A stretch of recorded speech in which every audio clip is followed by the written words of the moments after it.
Salut à toutes et à tous. Ce soir, nous n'allons pas parler d'un circuit. Ce soir, nous n'allons pas non plus parler d'une voiture. Ce soir, nous allons parler d'un circuit et d'une voiture. ADD Cars and Track, c'est maintenant.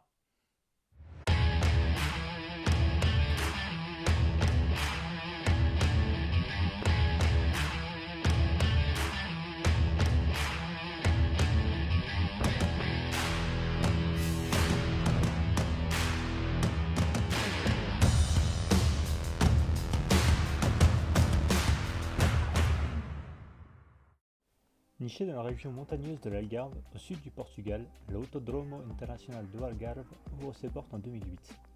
Immédiatement, le circuit long de 4 km 653 et fort de 15 virages surprend par sa technicité et par son impressionnante dénivelé. Véritable toboggan où l'on enchaîne les virages à l'aveugle, on monte et on descend tel de véritables... tel de véritables quoi d'ailleurs.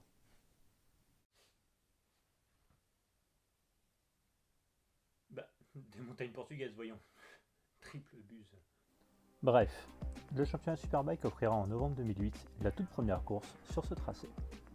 De nombreuses séries feront étape par la suite. Les FIA GT1, les FIA GT3, GP2 Series et plus récemment la F1 et le MotoGP en 2020.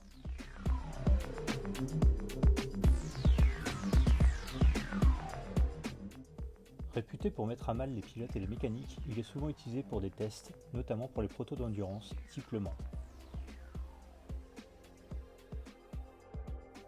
Actuellement, c'est l'ancien pilote Mercedes Valtteri Bottas qui en détient le record en 1:16.466. Et comme je vous disais tout à l'heure, ce soir nous n'allons pas seulement parler d'un circuit, mais également d'une voiture. Et pas n'importe laquelle. Nous allons parler de la plus affûtée des japonaises, et ce soir qui va nous servir de carrosse, la Honda NSX. Présentée au salon de Chicago en 1989, la nouvelle supersportive du constructeur Honda, la NSX, attire tous les regards. Le succès est immédiat et c'est en 1990 que le premier des 18 896 exemplaires voit le jour. Assemblée de 1990 à 2004 à Tochigi, puis à Suzuka de 2004 à 2005, la NSX n'a pour seule ambition ni plus ni moins que d'aller chatouiller les reines de la catégorie telles que Porsche ou Ferrari. Même si elle proposait des choix techniques de premier ordre, tels qu'un châssis en aluminium, un moteur central arrière et un V6 à distribution variable, les quasi 300 chevaux et la mise au point par Ayrton Senna n'ont pas suffi face aux monstres sacrés tels que les 959 de chez Porsche, la F40 de chez Ferrari ou bien la Diablo de chez Lamborghini. Bien qu'excellente dans bon nombre de domaines et pourvue d'une version R et même RGT, l'image de marque du constructeur en Europe a joué en sa défaveur. Côté circuit, la NSX GT2 LM offrira une victoire en catégorie GT2 au 24 heures du Mans en 1995 et les magnifiques versions GT500 feront les beaux jours du Super GT au Japon. Mais le modèle qui nous intéresse aujourd'hui est la NSX 2.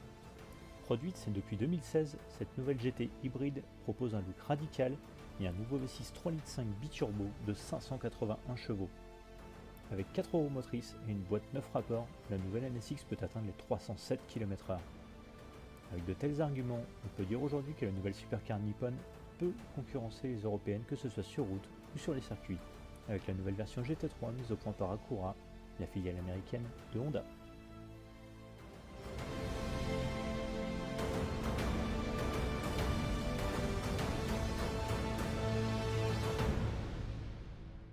Et bien voilà les amis, maintenant qu'on en sait un petit peu plus sur cette Honda NSX et sur ce circuit de Portimao, eh bien il va être temps d'aller se faire plaisir maintenant avec ces deux beaux monuments du sport automobile. Mais parce qu'on n'est pas des bêtes, eh bien on va quand même se faire un petit tour peinard, embarqué et commenté de ce circuit de Portimao. Et puis ensuite, eh bien, forcément, on va mettre la patate. Allez, c'est parti pour un tour embarqué avec cette Honda NSX et on sort des stands tout de suite avec la fin de cette très longue ligne droite. Et un premier virage, normalement on approche à très très haute vitesse sur ce premier droit qui semble simple mais qui à de telles vitesses pose pas mal de soucis au niveau de la trajectoire. On enchaîne tout de suite avec 3 et 4 avec le Lagos Corner. Après une courte charge en appui, il s'agit du virage le plus long de ce tour. Ce droit qui quasi en épingle et en montée, qui enchaîne sur le 4 à gauche et totalement à l'aveugle. sensation garantie au moment d'arriver sur le vibreur extérieur. Et là on envoie sur une très forte pleine charge. On va arriver à plus de 200 avec cette Honda, avec le VIP Tower Corner, ce gauche. On prend un très très gros freinage, beaucoup de charge sur le train avant et avec cette descente qui ne facilite pas pour se positionner au point de corde. Et à nouveau un gauche en montée qui envoie à fond vers le 6 et une nouvelle fois à l'aveugle. Virage 7 et 8, Samsung Corner, à nouveau on saute sur les freins pour se placer dans le 7 et 8, ce double droit en montée avec un freinage en appui qui demande de la souplesse sur les gaz en sortie et qui se fait totalement à l'aveugle à nouveau sur cette butte. L'auto se délaisse complètement, c'est très impressionnant. Après Craig Jones Corner, tout comme ce numéro 9 qui est un gauche à fond, terrible compression, et on remonte à nouveau avec l'enchaînement 10 et 11 tout en glisse et sur les freins jusqu'au point de corde du Portimao Corner. On descend vers 12 et 13 avec un nouveau gauche en compression et un appui quasi à fond. Et ce freinage totalement caché pour ce 13 qui se referme violemment. Virage 14, ça agresse corner, ce droite compliqué à négocier avec une adhérence souvent précaire mais qui va définir une bonne partie de la vitesse pour la dernière ligne droite.